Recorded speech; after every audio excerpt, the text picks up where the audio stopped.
నాదెండ్ల మనోహర్ గారు 51 లక్షల టన్నుల ఒట్లు మేము సేకరిస్తాము అని. మంచి సంతోషమే, ప్రభుత్వం కొనుగోలు చేస్తుందని. కానీ గతంలో జరిగింది ఏంటి? నెల్లూరు జిల్లాకి చాలా అన్యాయం జరిగింది. గతంలో ఆ ప్రకటనలు 50 లక్షల టన్నులు మేము సేకరిస్తామన్నారు. కానీ ఆ తమాషాలో నెల్లూరుకి ఎన్ని రావాలా? నెల్లూరుకి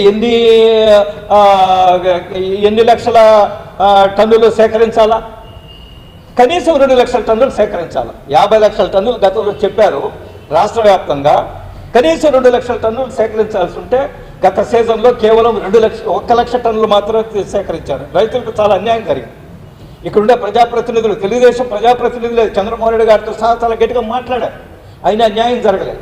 కానీ ఈరోజు మంత్రి గారికి నేను విజ్ఞప్తి చేసేది ఏమిటంటే, మీరు చెప్పిన మాట ఏదైతే ఉందో 51 లక్షల టన్నుల్లో ఆ దామాష ప్రకారము జిల్లాల వారీగా నెల్లూరు జిల్లాకు కనీసం 2 లక్షల టన్నులు సేకరణ జరగాల్సి ఉంది.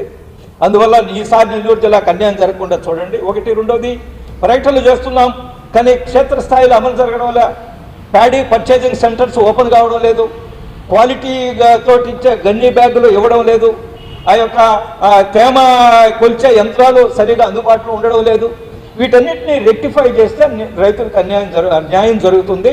అన్యాయం జరగకుండా చూడవలసిన బాధ్యత నేను మంత్రి గారికి విజ్ఞప్తి చేస్తున్నాను. ఈ జిల్లాకే, నెల్లూరు జిల్లాకి అన్యాయం జరగకుండా నేను మాట్లాడే కాదు, తెలుగుదేశం నాయకులు, శాసనసభ్యులు కూడా మాట్లాడారు. దాన్ని దృష్టిలో తీసుకోవాలని కోరుకుంటున్నాను. జిల్లాలో ఆరోగ్య శాఖకు సంబంధించిన పలు సమస్యలు ఎదుర్కొంటున్నాం. గౌరవ హెల్త్ మినిస్టర్ గారికి ఈరోజు నేను మనవి చేసుకుంటున్నాను. ఆరోగ్యపరంగా జిల్లాలో చాలా వెనుకబడి ఉంది. పలు పిహెచ్ఓల్లో సిబ్బంది లేరు. గ్రామాల్లో ఉన్న పిహెచ్ఓల్లో సిబ్బంది కొరతతో ఏదైనా అనారోగ్యం బారిన పడితే, అందులో ఇప్పుడు వాళ్ళ పడి ఉన్నాయి, ఏదైనా అనారోగ్యం బారిన పడితే కేంద్రానికి పరిగెత్తాల్సిన అవసరం ఉంది, అప్రమత్తం కావాల్సిన అవసరం ఉంది. అనేక రకమైన మందులు ఈ సిబ్బంది కొరత ఏదైతే ఉందో ఆ కొరత వలన ఉపయోగానికి దూరంగా మరుగున పడి ఉన్నాయి. పిహెచ్ఓ కేంద్రాల్లో అనేక రకమైన ఔషధాలు అవుట్డేటెడ్ అయిపోయే పరిస్థితి ఉంది. ప్రజాధనం దుర్వినియోగం అవుతుంది. దీన్ని రక్షించుకోవాల్సిన బాధ్యత అయితే ఉందని మరొకసారి తెలియజేస్తున్నాను. అదేవిధంగా ఎన్టీఆర్ ఆరోగ్య భరోసా కింద గతంలో ఆరోగ్యశ్రీ అని ఉండింది. దానికి సంబంధించిన అనేక నిధులు ఇప్పటికీ కొన్ని హాస్పిటల్కి చెల్లించలేకపోవడం వల్ల కొన్ని రకాల రోగాలకి ఇప్పటికి కూడా చికిత్స అందించడానికి కొన్ని ప్రైవేటు హాస్పిటల్ వెనకంజ వేస్తున్నాయి. వాటిని వీలైనంత త్వరగా క్లియర్ చేసి పేద బలహీన వర్గాలకి ఆసరాగా ఉండాల్సిన అవసరం అయితే ఉంది.